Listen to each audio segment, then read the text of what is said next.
വിശേഷമാണ്. ഇത് ഇഡ്ഡലി മാവ് ആട്ടി വെച്ചിട്ടുണ്ട്. ഇഡ്ഡലി വേണമെങ്കിൽ നമുക്ക് ചൂടാം, അതുപോലെ ദോശ വേണമെങ്കിൽ ചൂടാം. അത് ആട്ടി വെച്ചിട്ടുണ്ട്.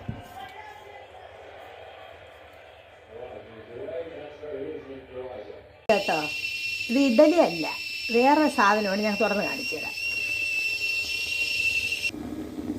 ഇതാണ് സാധനം, കണ്ടോ.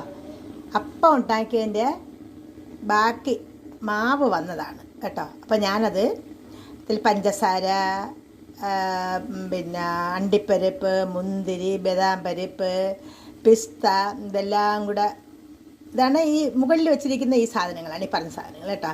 അടിയിൽ പിന്നെ ഇതുപോലെ ഒരു കോളത്തിൽ പിന്നെ നെയ്യ് ഒഴിച്ചിട്ട് അതിൻ്റെ മുകളിൽ ഇങ്ങനെ ഉണ്ടാക്കി വെച്ചിരിക്കുകയാണ്. അപ്പോൾ ഒരു 10 മിനിറ്റ് കഴിഞ്ഞിട്ട് നമുക്കിത് ഇറക്കിയെടുക്കാം. അപ്പോൾ എടുത്തതിന് ശേഷം ഞാൻ ബാക്കി വീഡിയോ കാണിക്കാം.